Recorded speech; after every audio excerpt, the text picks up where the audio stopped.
Hello, everyone, and thanks for joining us for one more episode of the Cloud Security Lounge here at Datadog. I'm here with my friend JB and myself, and today we are joined by Matthew Coles. Matthew is a longtime friend of mine, a longtime collaborator, and Matt is also now a distinguished member of the technical staff at Dell Technologies, dealing 100% of the time on security. But beyond that, Matt also serves as a voting member of the first CVSS, Special Interest Group. I hope I got that right. Oh my God, yes. Which is the group that gives us CVSS in all its versions. And Matt joins us today because I believe just this week, a new draft of CVSS 4.0 has been published for public consumption, for public comment. And we thought we would grab the thing while it's hot and get some of Matthew's inside views of the whole process of getting there and explaining some of the many differences in the new draft. And without much ado, Matt. Hi, Azar. Hi, JB. How are you doing today? Great. Thanks for asking, Matt. Glad to have you here. Glad to be here. Thank you, Azar, for the introduction. So I think you had most of it right. So this is the first, the Forum for Incident Security. Be careful there, Azar. Yeah. So this is the public preview period for CVSS, Common Vulnerability Scoring System, version 4 from the first organization. And we're very happy to have it now out in public preview. We're looking for comments from the community, as this is a critical initiative. Many people who are familiar with vulnerability management and vulnerability handling, and really across any aspect of security, will be familiar with CVSSv4, 3.1 in particular, which is the currently in effect version.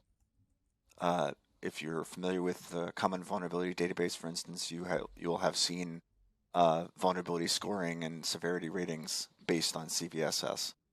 So it's a de facto standard used across the industry for security vulnerability scoring. And version 4 is looking to elevate and enhance the capabilities that CVSS provides, with providing additional clarity and information transmitted as part of the way that the vector and the other information that CVSS provides. And maybe before we use too much elaborated vocabulary on that, maybe a refresher for our audience. So you said it's a CVSS is used to score vulnerabilities in public databases. What's for instance, the way when we said that Log4Shell was a critical vulnerability, how does that has to do with CVSS, Matthew? Right. So when you have a vulnerability and you have a defined path to exploitation, you need to, as a developer or as a system administrator or somebody who's working in vulnerability management, you need to have a way of knowing is a particular issue bad or very bad, right? So very bad, severe. What's its severity, right? So we want to understand what its severity is, because that informs whether we need to patch it now or we could wait to patch, right? And a lot of security policies are based on the severity rating of a vulnerability. And so what CVSS provides is a way of expressing information about the exploitability of a vulnerability. In other words, how easy is it for an attacker, if somebody wanted to attack or exploit a vulnerability, how easy it would be for them to reach that vulnerability and to trigger the conditions that would cause that vulnerability to take effect, as well as what's the likely outcome of that, the impact of that vulnerability. specifically expressed in terms of the core, the triad, the C, I, and A triad: confidentiality, integrity, and availability.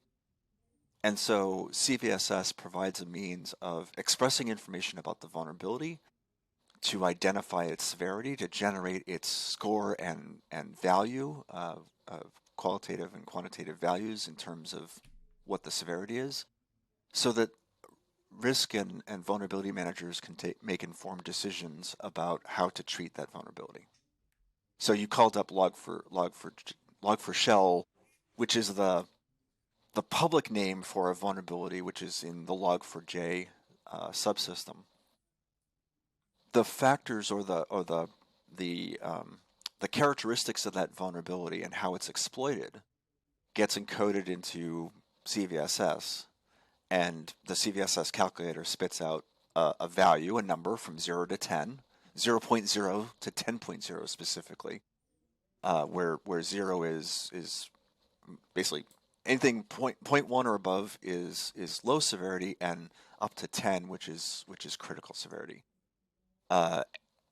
And it also puts out a vector, which is basically an encoding of the information that it's basically an encoding of the information that was used to calculate the score and resulting label, low, medium, high, critical. So we could go through the specifics of that Log4j vulnerability if you'd want. Maybe when we get into a scoring example with V4, after we talk about what's in V4, maybe that's a good opportunity to do that.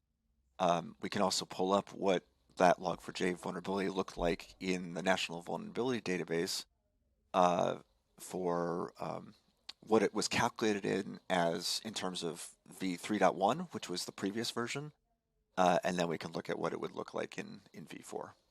That sounds perfect. Just before that, who owns the responsibility to assign a CVSS to a vulnerability?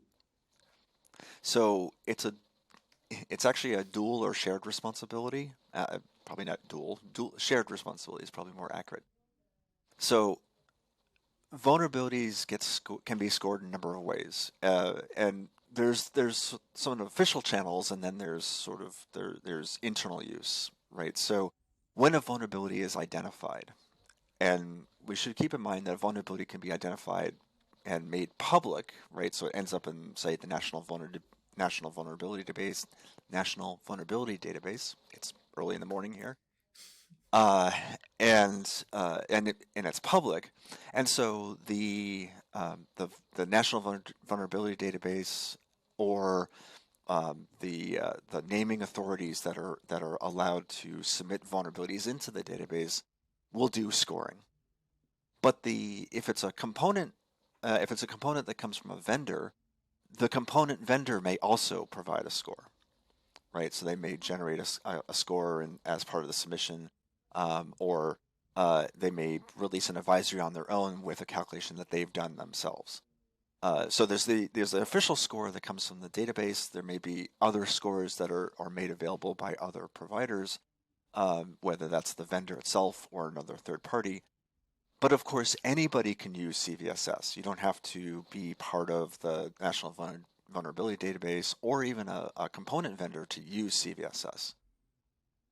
So as a security practitioner, or as a vulnerability manager, or as an incident responder, you may be using CVSS in various ways to calculate the severity of vulnerabilities that you identify, whether you're doing static code analysis or security scanning, or again, you're handling incidents or bug bounty reports. You may be using CVSS to rate the severity of a security vulnerability that's either discovered and reported to you, or you discovered internally, and you need to understand what its severity is. It's important to note that there are some use cases of CVSS where, even if it's publicly scored, meaning if there's an official score that comes communicated through the CVE system, or from a vendor, if it's a software library, the specifications in CVSS specifically say as a consumer of that library, you really need to rescore the vulnerability. And Mhm. that's simply because when the provider of the library, the provider library understands how the library works, but doesn't understand necessarily all use cases for it.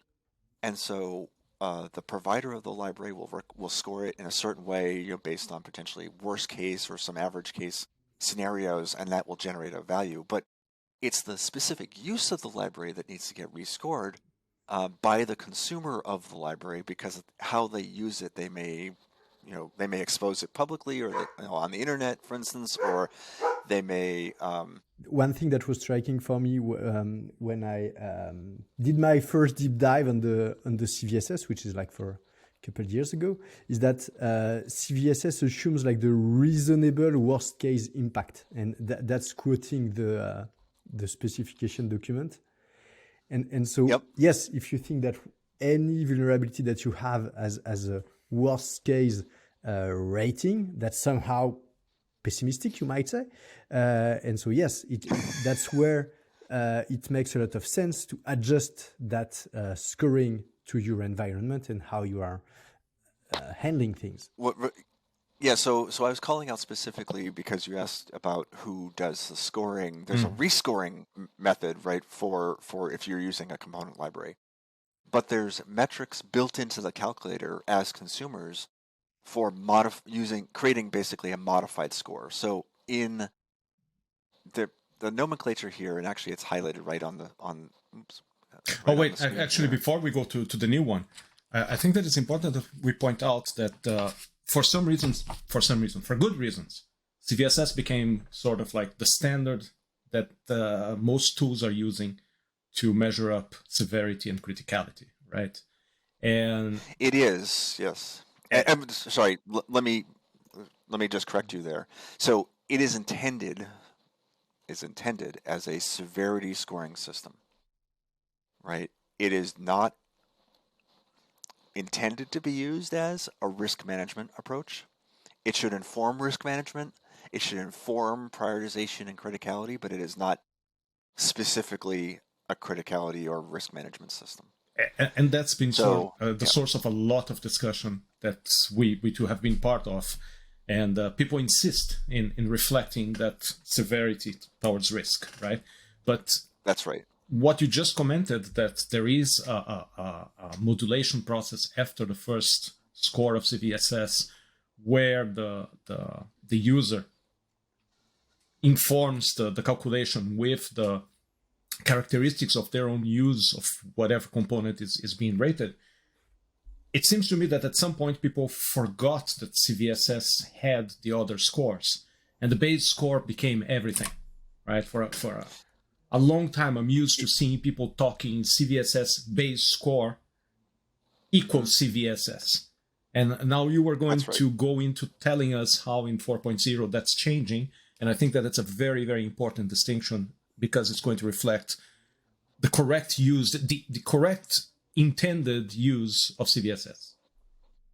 Yeah, so it was always intended that, so let me take a quick step back. So CVSS has a number of groups of metrics. So the items that you select in the calculator to generate a score and a severity rating are grouped into groups of metrics. And there's always the base metrics. And actually, let me load up the calculator here just so we can go through this. So this is, sorry, let me go back. Let me go back to, sorry for the search. Hopefully this works fine. I guess I could have just cross-linked from there. But so what Isar was just talking about, this is the v3.1, and this is the base score metrics. So there's different groups. So in v3, there was base score, there were temporal score metrics, and there were environmental score metrics.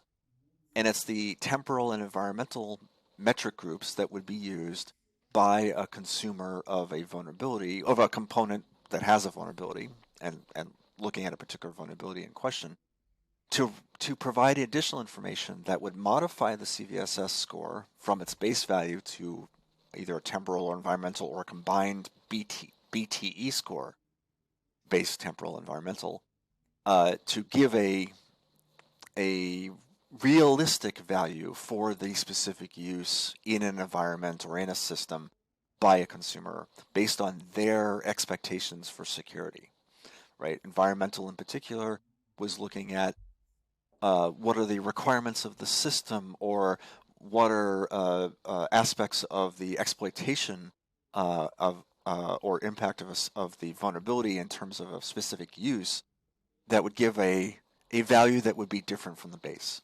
Again, the provider can give the base score, but only consumers can generate or understand the temporal or environmental scores for their use cases, for their environments, etc.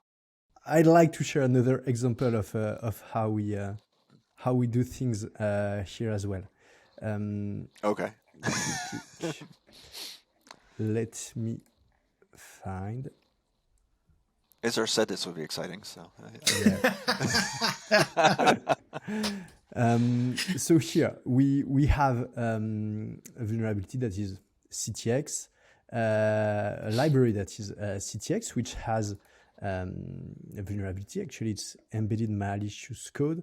And so what we did at Datadog when we resurface similar vulnerabilities is that, yes, the base score is critical, 9.0, but we adjusted the score down from 9 to 8.4, which makes it a high vulnerability instead of a critical. And the reason being that we didn't detect suspicious requests in the last month. And so if we look at the base score, so exactly what you were sharing, Matthew, we can see that the attack network, the attack vector is network, right? With high attack complexity, no privilege required, no user interaction, etc. All of that and high impact on confidentiality, integrity, availability, making it like a critical with a scope change. Vulnerability. With a scope change. With a scope change. And we should talk about, we'll want to call that out specifically when we talk about what V4 so does you will explain differently. it better than I would, so yes.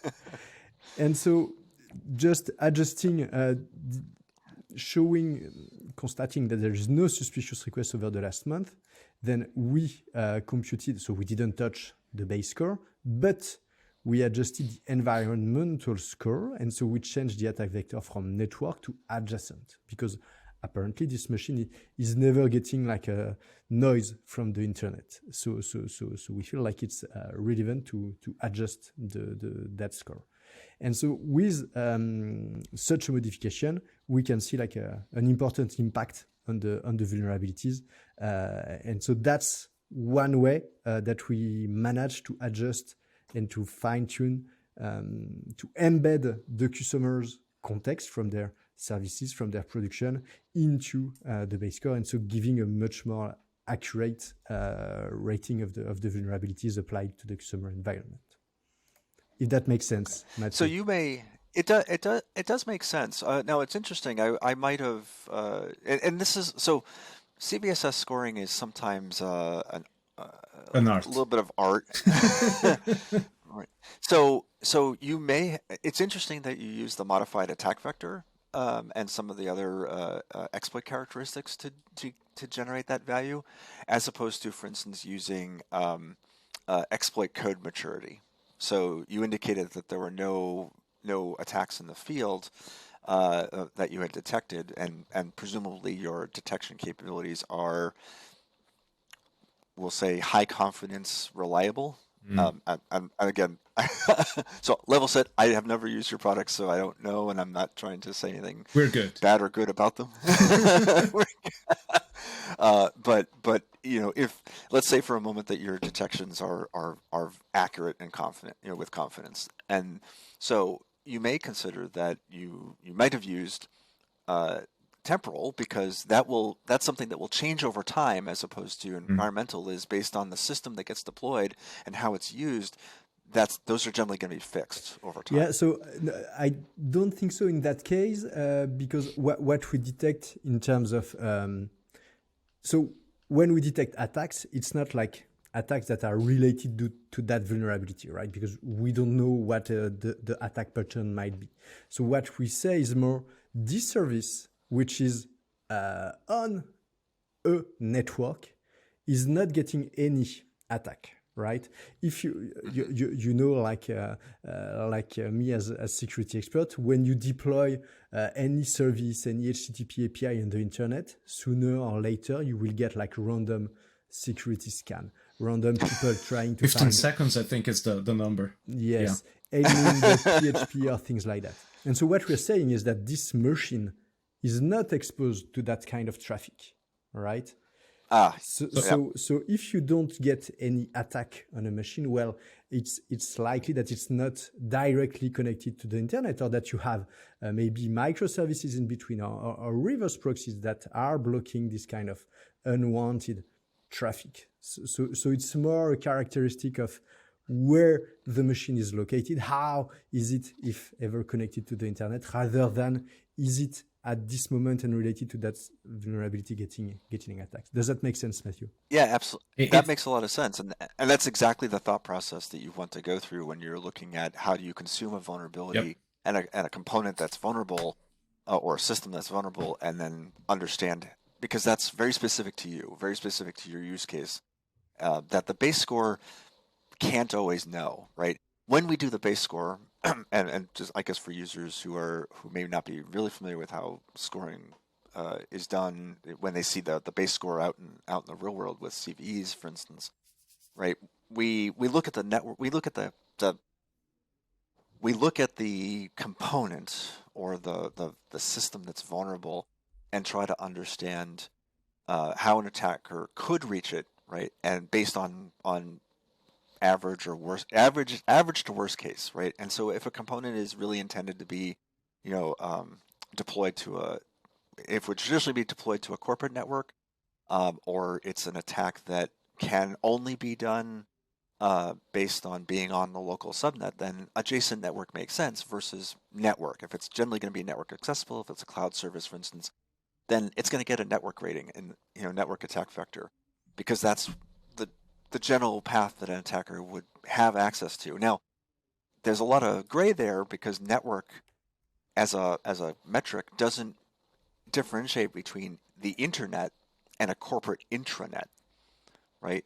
That's different from a subnet, right? The collision domain. So if it's going to be deployed internally, it may on a corporate network, a wide open corporate network or lab network or whatever, attack vector network is probably appropriate still, but again, it doesn't differentiate between that and the internet, and so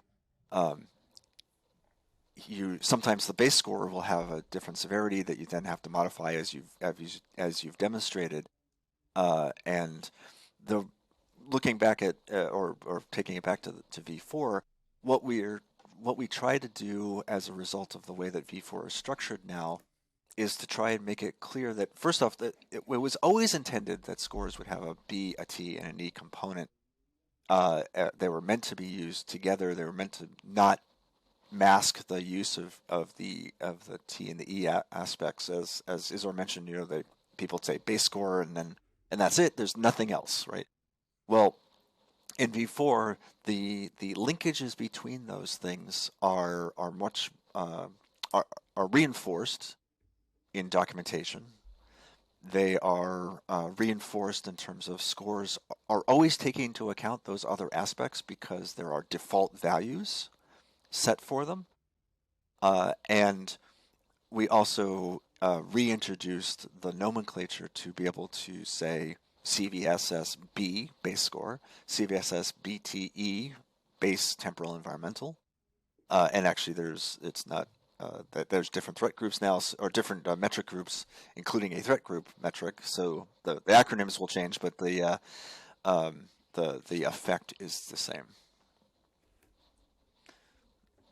Super. So I don't know if you want to try and rescore your vulnerability in V4. It would be interesting to see what that one looks like.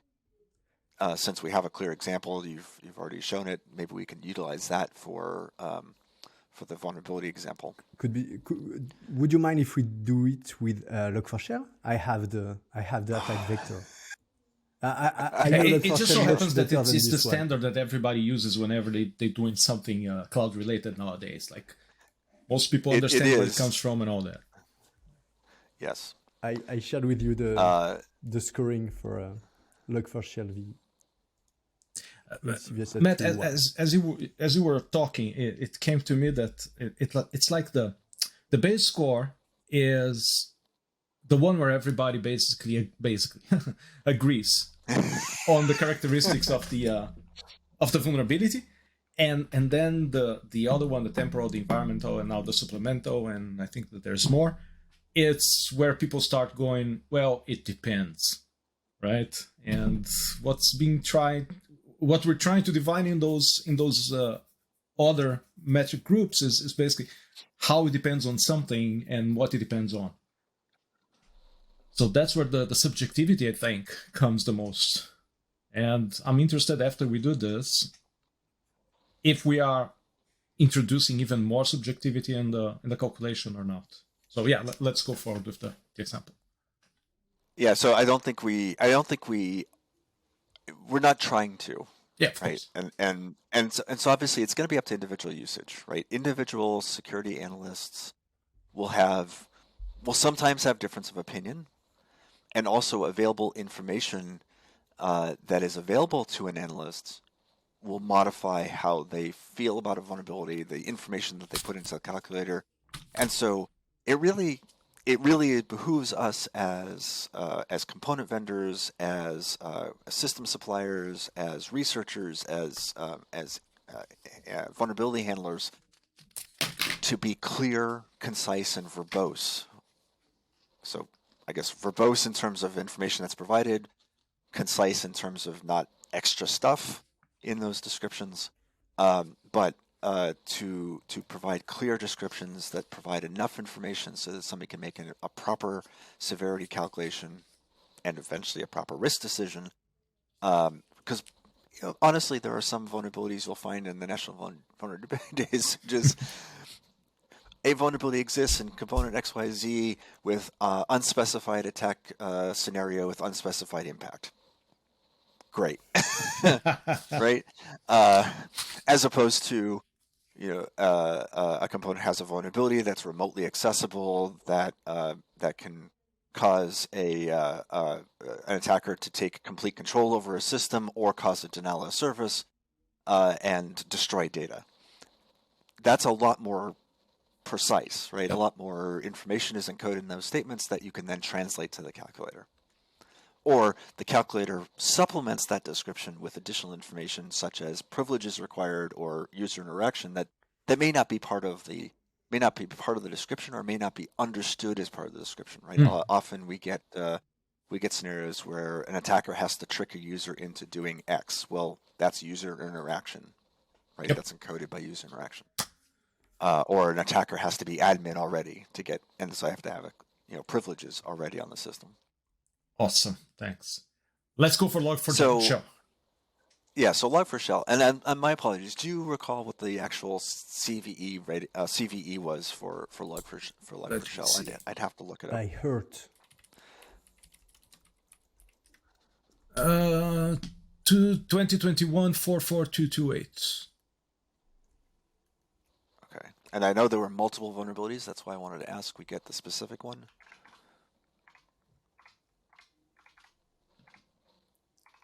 Okay, so do you need the vector? I got it here. I'm pulling up here. I shared it in the... Yeah, good. Yeah, I have it here. Okay, so the description on this issue, right? So CVE 2021 44228 is that Apache Log4j. In specifically its JNDI features used in configuration log messages and parameters do not protect against attacker-controlled LDAP or other related endpoints. So automatically it's not a local attack. An attacker who can control log messages can execute arbitrary code and the rest is just information about the patching or the fixes available and other mitigations. No, it's important to say that they can execute arbitrary code loaded from LDAP servers. So there needs to be specific remote server providing that code. It just makes the complexity a bit higher. Only slightly. So keep in mind for complexity, we there's a lot of stuff the attacker can do outside of the system, right? If they host the web server that is a target, or the have a system that's set up as a target, command and control system or delivery mechanism, we assume that's basically done already. It's really, what do they have to do to target in order to cause that? So what's the complexity here in executing the vulnerability against a target, not what systems they have to build outside of the right. So that's why you see here this attack complexity is actually low. It's easy to exploit, even if the attacker has to have pre-set up work ahead of, like pre-set up something outside of the system. Once they're all set up, they can just attack at will, effectively. So it's automatable. Okay. No, sorry, I didn't mean to say that it was automatable. I meant to say that there's nothing that they have to do to prep the target system. Once they have their infrastructure externally, the nature of this vulnerability, there's nothing special. Nothing significantly special that they have to do to attack individual systems. But that doesn't mean it's automatable. I didn't want to say that. It may be. I'm sure it is. I'm sure somebody's weaponized it. But that's not what attack complexity brings out, right? So, as we see here, this is a CVSS 10 because it's, I'll go back over here, it is network attack vector, low attack complexity, no privileges required on behalf of the attacker, and the user doesn't have to do anything. A system happily running along, pumping out logs, boom, right? The scope is a scope change, and it's high in terms of impact to confidentiality, integrity, and availability. Now, because it's a scope change, what scope, for those who aren't familiar with CVSS and what the vector means, obviously they're familiar with the score. This is very bad. And this is why it was a massive discovery and patching effort for many component vendors and system developers, is that scope change indicates that there are two systems involved. There is a vulnerable system, and then there's an impacted system or subsequent system. And so when we do V3 scoring, what we don't get in this group alone is which of those systems is high, right? So we know that there are two systems involved, or two or more, right? And one of them is going to be impacted. For the sake of clarity, the two systems would be the Java application that is running the Log4Shell library, and the other system would be the underlying host or container that is running the Java service. Potentially. So scope change is meant to be whenever if you're doing, say if you're looking at the rep model, whenever you cross a trust boundary, that's where a potential for scope change exists, right? So it's really about authorization context. And so a running system, affecting the hosts, a running application affecting the host that it lives on is generally not considered a scope change. So there's an aspect of Log4Shell which crosses a trust boundary that result in a scope change. And we would have to, I guess, there's the application itself, and then there's where code could get executed, which may not be against the application that's running in all cases. So there's a condition where, and my apologies, this is not my vulnerability of choice. In terms of choice. Yeah. So yes. There are people who don't work in Java on a regular basis who are not familiar with these sort of things. I will admit. So you'll have to help me through it. But there's a condition that a scope change occurs. And as a result, there's two systems involved. And one of those systems, or one or more of those systems, have a confidentiality, integrity, and availability impact of high. The problem is, in 3.1, we don't know which. As a security analyst, as whoever's setting the vulnerability score, the metrics that generate the score, one of those systems has high, high, high. We're going to choose one, and we're going to set the score. What we try to do in V4, on the other hand, here it is to support two groups of metrics. I'll try to get them all in the screen here. Two groups of metrics, one affecting the vulnerable system and one affecting the subsequent or impacted system or systems, so that we can now know when a scope change occurs, effectively where the most severe impact is.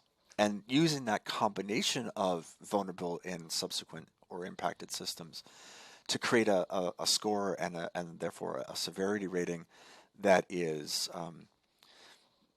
provides the right level of information, communicates information about the vulnerability that makes sense and that people can use and interpret, and also to get realism in that score.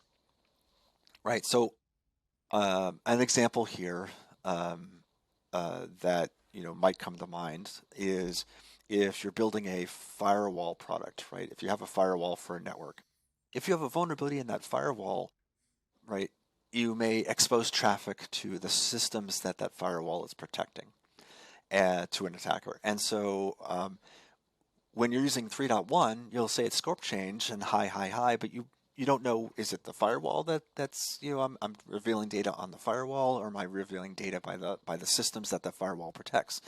In V4, we can actually say the firewall will have a certain level of impact. Maybe the firewall has an availability impact of high, and it has an integrity impact of low, because I can damage some stuff but not everything. But I can't read data on the firewall. But I'm going to break the confidential integrity of everything behind it that it's protecting, right? And so now that information alone gives me more fidelity of data than what CVSSv4 provided. It may be the same results. It may be the same. Actually, it may have been the same inputs, but now I get a better result of information that gets encoded by the severity. That's amazing. That's one of the things that I've been trying to modeling on V3 but never managed to. Is like if you pawn like a AWS EC2 instance that has high privilege because I don't know, you have administrator role on that machine or access keys. There were no clear way in CVSSv4 to resurface that. And here I could say subsequent system impact metrics high everywhere, because that means the attacker can actually own my full cloud service provider account. Exactly. Yep. So in 4.0, we're able to use the vector to tell a better story about the vulnerability. Plus, that's going to reflect into the score to show a better severity of that vulnerability. That's correct. That's the intent, yeah. Certainly. And again, it's public preview, so we definitely want to get input here if that makes sense to folks. And so just to flesh out this example, I'm going to use the firewall. Continue to use the firewall example. We can go through Log4Shell if you want also, but look, if you use the firewall example, because it's an easy one for me to use. Attacking the firewall, let's say for a moment that's a network accessible management port that allows me that has a buffer overflow that allows me to modify again the configuration of the firewall to expose those backend systems. So that may be network accessible, low complexity. We've added a new field around attacker requirements. So these are the preconditions. So again, I mentioned earlier about attack complexity. We really don't take into consideration 3.1 sort of what the attacker has to do to prepare for an exploitation. We really are about what they need to do to the target system, to prepare that. And so attack requirements now introduces aspects about how they preconditions that are required for the attack to be successful versus attack complexity now includes things that they have to, hoops they have to jump through in order to reach the vulnerable system and actually make an attack successful.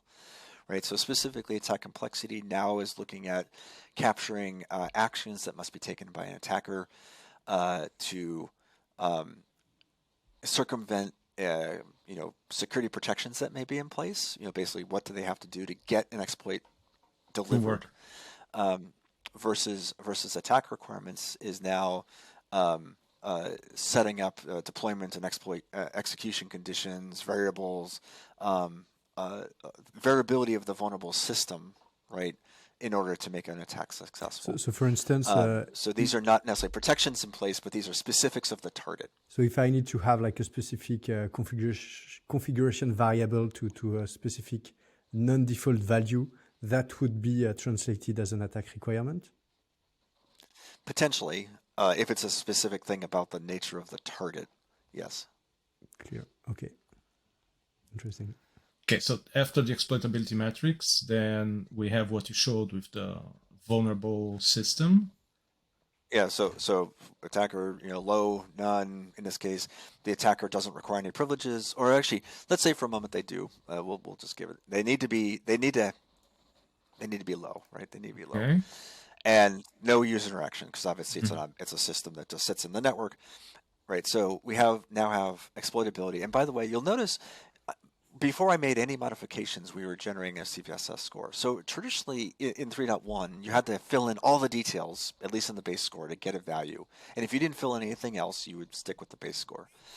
But now as soon as I provided an impact, because we have default values across all of the metric groups, that we were able to get a score and a vector that would be produced right away. So it makes it a little bit easier. You don't have to have full knowledge. You can make it default assumptions, for better or for worse. And again, that's part of the public review is, does that make sense? Is it valuable to have default values in terms of, are people just going to accept the defaults, for instance, or are they going to make conscious choices? Because one of the things that this system, unfortunately, in my opinion, that V4 doesn't address, I think, is whether or not somebody explicitly set a value, made a conscious decision to set it, or not, and that's, so we'll see how that goes in practice. Matt, one thing. So we're getting to the top of the hour, and I wanted to jump ahead and hear from you and via you from the SIG. What is the biggest takeaway from the change, from the evolution from 3.1 to 4.0 that the SIG feels it's important to put in front of people for them to consider? So I think the biggest, let's see, I think the first and foremost is V4 intends to clarify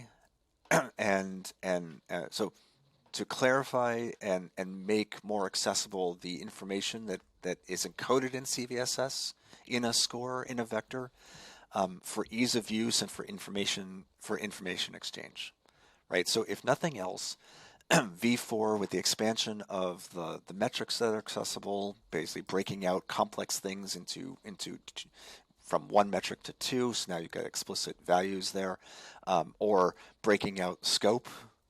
We tried to take the things in 3.1 that were unclear and make them easier to consume, easier to use, and understandable in their use and what they mean when a score and a vector gets generated, so that information can be transmitted appropriately through the score and through the vector, and not having to rely on other things like a vulnerability description, for instance. Right? Scope is a great example there. Scope was often confusing about how it was used and how it was set, and when to set it, and now it is easy to understand.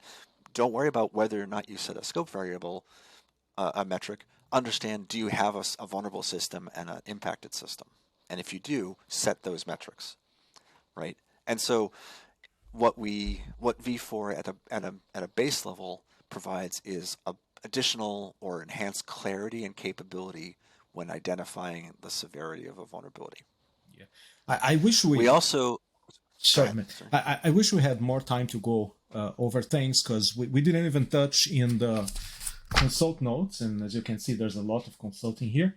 The supplemental metrics, which is the safety, and immediately makes you think about the CVs in self-driving vehicles, the automatable, and the provider urgency and recovery fields. And I think that these are going to have like huge impact in telling the story of a vulnerability in a given place, even if they don't directly impact the score itself. So there is a sorry, let me just give a really quick, brief, like couple seconds here. Supplemental metrics is information that we want. So part of V4, again, clarity and consistency and information exchange. We wanted to provide the mechanisms in the scoring system itself to be able to support transmitting additional information. So supplemental metrics are generally going to be intended to be set by the provider of a component or the vulnerable system to extend additional information that don't affect the score, that can be used in the vulnerability response or incident response handling process, right? So supplemental metrics, safety is first and foremost. CVSS is a security scoring system. That security scoring system didn't convey privacy or safety. We had an opportunity to get safety impact into V4, but we also wanted to include other information as well. Probably the biggest one here is provider urgency. So this is an example where if in the past you used to get a score, let's say for a moment it was a physical-based attack, so it was against a network device or an IoT device that required physical access, and in V3 it would result in a low score, and most vulnerability managers would look at that low score and go, it can wait, right? Maybe that will wait 6 months, or maybe it'll never get fixed. But if that's in a smart speaker, right, where your data is at risk, that may be low from a severity rating, but as a provider of that device, I may want to make it a code red, right? So this allows us to provide additional information to consumers of a system that have a vulnerability, or consumers of the vulnerability, to provide additional information for them to make informed risk decisions without necessarily affecting the severity rating that's spit out by the calculator. Awesome. Okay, unfortunately, we are running very, very low on time, and this is a subject that seriously, like most subjects, I could talk to Matt the whole day and then some. But this specifically, there's just so much stuff to go over here. And we encourage our listeners to go to the first.org site, look at the documentation. The SIG is expecting public comment until, I believe, July 6th. And it's a very simple process to write your comments in an email and send it their way. And I'm looking forward to great things coming out of people adopting and using 4.0. And again, thanks for the whole SIG for their hard work. It's so meaningful to the whole community. Yes. Yeah. As you can see, there's a number of companies and organizations that had input to the system. So we really do hope that the public find it useful. We definitely are looking for feedback, as you said. Really appreciate the time here today to come talk about the work that we did to get V4 out into the wild so it can be used and hopefully does good things from a vulnerability management standpoint. Awesome. Thanks, Matt. Thank you so much, Matthew. And thanks to the first.org community. Impressive work that became a real standard here.